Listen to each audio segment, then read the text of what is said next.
Hello there, it's JFO. This is going to be your April transit video. I'm so excited. So, what is in store for April in the stars?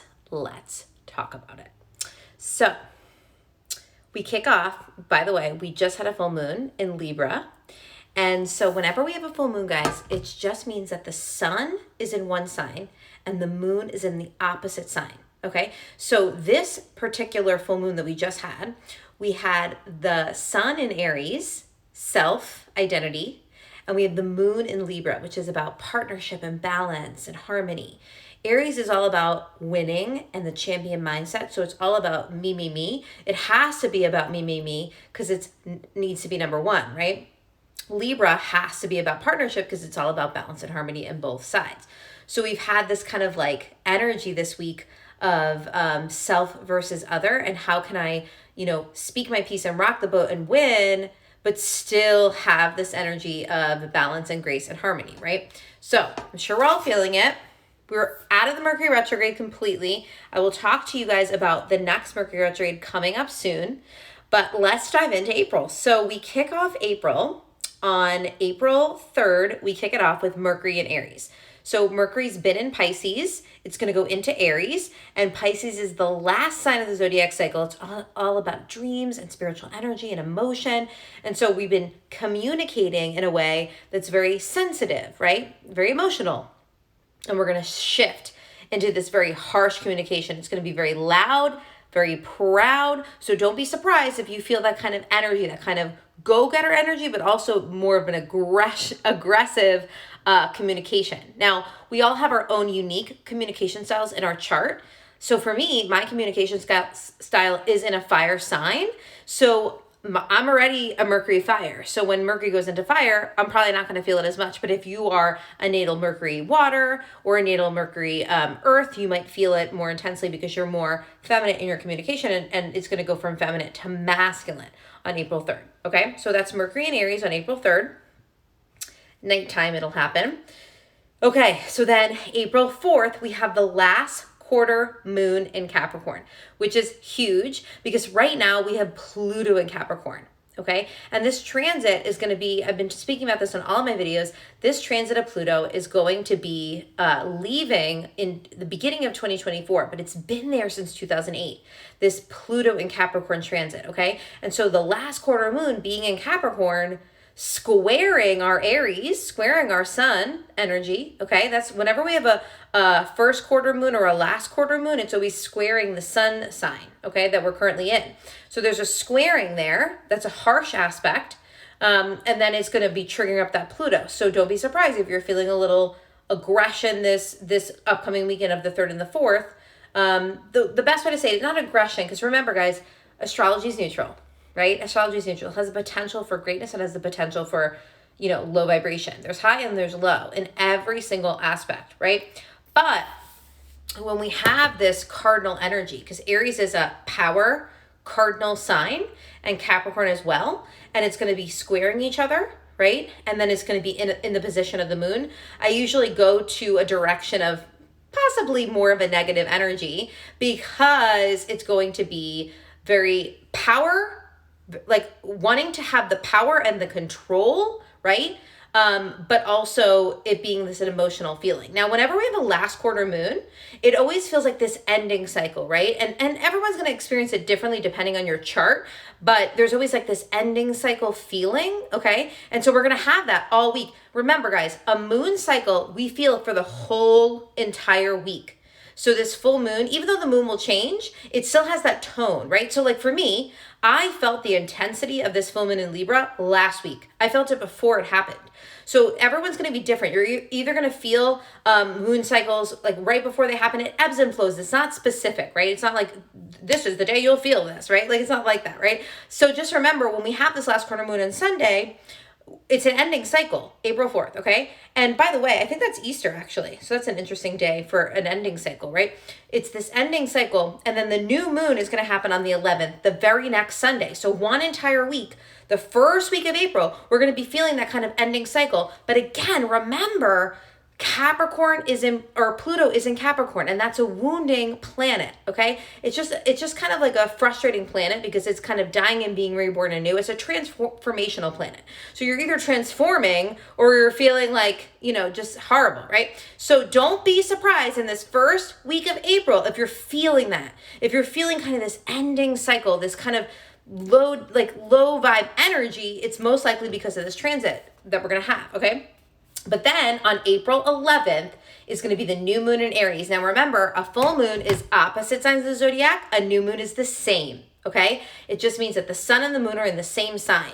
So this kicks off, even though we already kicked off spring, because spring gets kicked off when the sun goes into Aries, technically in a weird way, I feel like that new moon in Aries is really like the beginning of the new cycle, because in our calendar, we don't follow the cycle in our calendar, right? Our calendar starts with Capricorn. That's not the beginning or the ending of the cycle. The beginning and the ending of the cycle happens with Pisces and Aries. That is the zodiac order. So Aries is number one. That's why Aries wants to be number one. They want to be the best. They want to be right? They want to be the champion because Aries initiates the entire zodiac. Okay, so we just left Pisces, which was the ending of the zodiac, and we're going into the new round of the zodiac. We do this flow every single month with the moon cycle. Okay, so that new moon in Aries is so powerful because not only is it the beginning of the zodiac cycle, you're in Aries, not only is it the beginning cycle of the zodiac cycle with the sun, Aries,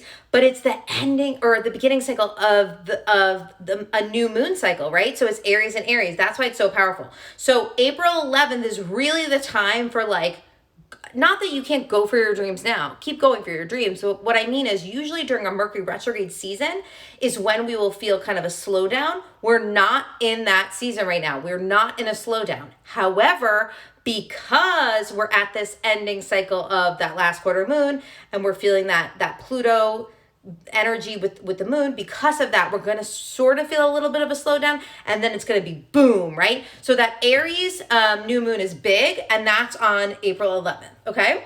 So then we go into on April 14th, mid-month, Venus goes into Taurus. Now I want to look at something. Mars is not in Taurus anymore, but I think we still have Uranus in Taurus. Let's see. Yeah, so let's see. So Uranus is actually in Taurus. Yeah. Okay.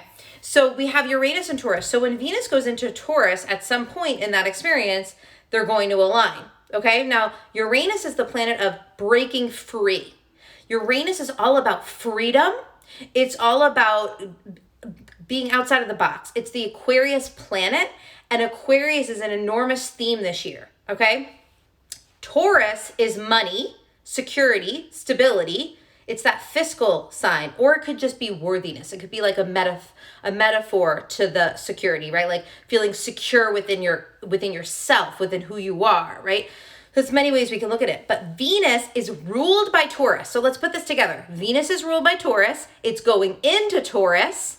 And we have Uranus in Taurus. So there's this energy of beauty and harmony around stability, money, security, but also around breaking free. Now, who knows what that means on a collective scale, but there's something going to happen on a collective scale with the themes of money. But in your own personal life, there's going to be a passionate feeling of how can I find more security, right? And how can I break free and do it in an innovative way and feel that security. Okay, so that's April 14th is when Venus goes into Taurus. Then we're slowly moving in and ushering in Taurus season, right? Because on April 19th, Mercury is going to go into Taurus and Sun is going to go into Taurus, okay? So again, more money themes are going to be happening, more money themes. This is when we're really going to go into a season of money. My money, your money, collective money, all the money, okay? Then on the 20th of April, we have the first quarter moon in Leo. And remember, whenever we have a first quarter moon or a last quarter moon, it's always squaring the sun. So again, a little bit of a harsh aspect. It's kind of that in between. So the way you want to think of it is like new moon is like, yes, we're beginning a new fresh cycle, right? And then that first quarter moon is like, let's think about that cycle. And then the full moon is the peak of the cycle. And then the last quarter moon is even more of a reflection, right? So it's that reflection points. So the reflection point of the first quarter moon on the 20th is going to be in Leo, okay? So it's going to be this squaring of like, because both Leo and Taurus are fixed signs of the zodiac. They're all or nothing, passionate, right? They want to just go all in with something, and they're very passionate. And it's also about that love, right? For Taurus, it's the love of stability. It's the love of feeling secure. For Leo, it's the love of relationships and being adored and feeling enamored, and right? So there might be this squaring of how can I feel worthiness and security and at the same time feel adored and in the spotlight and people loving me, right? And maybe it's a romantic part of that, or maybe not. You're going to know in your chart. So you might want to write that down. That's the 20th. So the 19th and 20th are big because that's when we go into this more, we leave Aries behind and we go into the more passionate season of the zodiac. Now, again, that's really big because we have, and I will tell you what planets, we have some planets in Aquarius this year which are creating more passion, more all or nothing energy, okay? That fixed sign, that fixed energy of the zodiac. So we have Jupiter and Saturn. Now, I want to check the dates though, because they did leave. I think one of them left. Let's see. So Jupiter is actually going to be in Aquarius. Whoa. Yeah. It's going to be in Aquarius all month long, or all month long, all year long. So Jupiter, the planet of abundance, is in Aquarius all year long. And Aquarius, again, is breaking free. Community, okay? Humanitarian efforts. But it's most importantly, it's all about innovation. It's like, how can I be different? How can I not follow what everyone else is doing? And how can I break free and be different, right? That's Aquarius. And as you guys know, like we're really in this Aquarius age energy right now because of Pluto. Pluto is going to leave Capricorn in 2024, January 2024, it's going to go into Pluto, okay? So this Aquarius that we have now and these other planets is kind of like a wink to like that energy that we're leading toward, okay? And let me just see. So Saturn, let's see. Oh, no, wait. Saturn's the one that's going to be in Aquarius all year long. It's actually Jupiter that will leave Aquarius and go into Pisces, I think in December. Yeah, December. Oh, I see. No, I'm lying. I'm lying, guys. I'm so sorry. Okay, that's what it is. Jupiter is actually in Pisces right now, and we'll go back into Aquarius toward the end of the summer. So it's Saturn that's, okay, so this is big though, because Saturn is ruled by Capricorn. We've got this whole Capricorn Aquarius dance happening in the last year or two. And it's really this like, so Pluto in Capricorn is the ending of the systems, right? It's like the systems are dying. So every system you've known your whole life is slowly dying and going to change. The medical systems, the education systems, the governmental systems, everything is having this slow death since 2008, and it'll peak. I mean, it's peaking now, right? But it's really going to end in the beginning of 2024. And that's when Pluto is going to go into Aquarius. So having Saturn, the Capricorn planet in Aquarius this year is big because it's like a wink to it, right? And then having Jupiter there as well is creating extra abundance to this experience. So we're really like ending these cycles and innovating new ones, right? Or these systems. And so that's like a big part of this. And so when we have this Taurus season coming up, it's going to be an interesting time because it's going to be triggering up and squaring that Aquarius energy.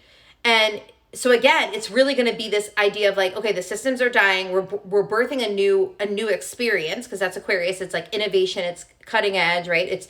It's the future innovations, right? But are we stable? That's the Taurus, right? Are we stable? Are we grounded? Where's the stability? Where's the worthiness? Where's the money, right? So that is a big theme. So April 23rd, toward the end of the month, Mars is going to go into Cancer. And Uranus, let's see, shadow done. Oh, interesting. So Uranus is going to be totally out of its shadow phase of retrograding. And it's going to be charging forward in Taurus. Again, more money. That's huge. Because that's like really like, to me as an astrologer, that's like money, money, money. And then having that that next Monday, we'll talk about that in 1 second. Let me just finish the Mars in Cancer. So Mars in Cancer, this is interesting because we started off the year with Mars in Taurus. Money, adrenaline with money, action with money. action with stability, okay? And then it went into Gemini. And that was more hanging out with our destiny in Gemini of the mind and also information, right? So we've had information overload, a lot of information overload, and a lot of confusion around perception, around what is right, what is truth, what is not truth, and spinning of the truth, right? That's Gemini. It's really the marketer of the zodiac, the salesman of the zodiac, right? It's going to spin the truth. And because our comfort zone collectively right now is truth, we want truth, but we keep getting spin. So, right, that's like what we've been dealing with all last year and this year, May of last year till now. So 1 full year we've been dealing with this destiny of Gemini, Sagittarius. Okay, so Mars leaving that Gemini is going to offset that a little, and it's going to go into Mars in Cancer, which is going to be all about the family dynamic and protecting the family, and almost like a mama bear energy of how can I protect and also charge forward on themes around family. But another thing to note is that America is a Cancer. So this could tie in to something going on with our world, our politics, or whatever's going on, right? We shall see. That is April 23rd, okay? So then we have a full moon. Now this is big. We have a full moon in Scorpio on the 26th of April, okay? And why this is big is because remember, Taurus, Scorpio, opposite to the zodiac. Now, we're going to have this again flipped in the fall, right? When we go into Scorpio season, Scorpio will be the sun, Taurus will be the full moon. So we're going to have it one more time. But it's almost a winking to like, are you ready for next year?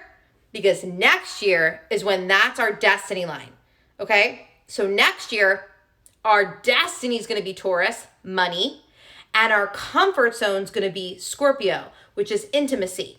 Okay, Scorpio is the sex and death sign of the zodiac, and it's also like the secretive detective sign of the zodiac because it wants to go to all the hidden emotional things and find the hidden emotional things, right? That's Scorpio. It wants to merge its social emotional energy.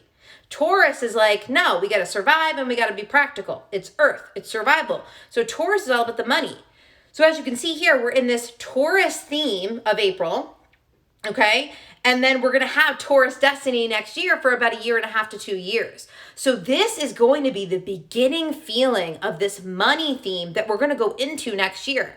So just understand that that's where we're going in April. It's a big money theme. And with that full moon in Scorpio, the full moon in Scorpio is basically saying like, okay, you've got the security, but do you have the heart space? Because Scorpio is all about the passionate heart space. Does my heart feel connected to what I'm doing to earn the money or connected to the way I'm getting the money, right? And then it can also represent chaos, chaotic energy, right? Because it's constantly merging with others, and it can't get its stability, can't get its groundingness. Whereas Taurus is all about stability and groundedness, but Taurus suppresses the emotion. So it's going to be this balancing act of how can I have intimacy and security at the same time, right? Okay, so that's that. And then we end the month on the 27th with Pluto in Capricorn going retrograde, which is crazy because we start the month with that last quarter moon in Capricorn. And I told you Pluto's in Capricorn, right? So it's like this beginning of the Capricorn, the ending of the Capricorn. It's this kind of like this, it's like tying of the bow, the whole month, tying of the bow of these systems, right? It's like the systems are dying and do we have security, right? That is the themes. So that Pluto in Capricorn retrograde is very interesting because it's almost like it's going to be halting a little bit of this system death. We're going to see what that means. I have no idea. But just to let you know, May kicks off with another last quarter moon. So when we go into May, it's going to be another kickoff of a last quarter moon. Now, just note, I'll do more on May when we get to the end of April, but just note that May 15th begins our next retrograde. This is big, okay? So May 15th begins our next retrograde, and it won't fully get out until, I think it's like July 8th. So May 15th to July 8th is the next 8-week Mercury retrograde cycle. May 15th is when we'll have the pre-phase, and July 8th will be when we fully get out of the shadow. So it's not the exact dates for the retrograde itself, but remember, there's always that pre and post shadow phase. So just know from now April is huge because from now till May 15th is the time you want to go full out in your life, okay? I'm not saying that you can't during the retrograde. Just know that retrogrades will sneak up on you. You think you can take action and then all of a sudden things go awry, right? Because Mercury gets all crazy. But this one coming up, this one coming up, it's big. It's big. I don't know what's going to happen, but it's big. Because our destiny right now is in Gemini. And this next Mercury retrograde season is going to be in Gemini. So we're going to have Gemini destiny with the Gemini Mercury. All of our Mercury retrogrades this year are in air signs. It's all about mental thinking, our thoughts. This entire year is about your thoughts, what you're thinking about things, right? You could literally go like drive yourself nuts. You can go like mental this year if you don't really ground yourself. Take some breaths and realize what you're thinking, okay? So this last one was in Aquarius, and it was very much about community. This one is going to be in Gemini, which is very much about exposing the truth. The way we want to see it is Gemini doesn't expose the truth. Gemini's the editor. Geminis aren't bad, right? Geminis just want to edit so they can present things in a certain way. It's the editor, the journalist, right? They separate the mind and the heart so they can kind of like take something without heart and just do it really quickly and be witty and be quick. They're the editors, the grammar police of the zodiac, right? But this is the negative of Gemini. The negative of Gemini is they will schmooze and schmooze and schmooze and present something so perfect to the point where they end up lying.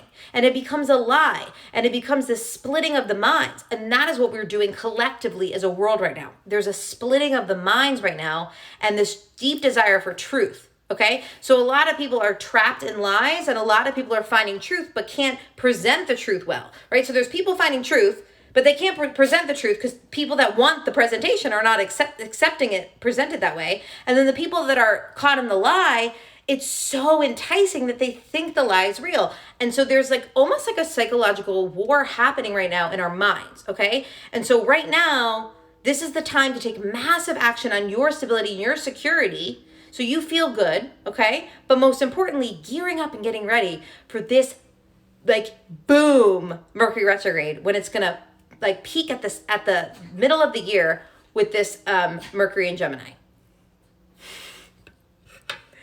Babe, you having fun over there? Anyway, okay, so that is April. I hope it made sense. I kind of went off the cuff. I didn't prepare. I just went for it.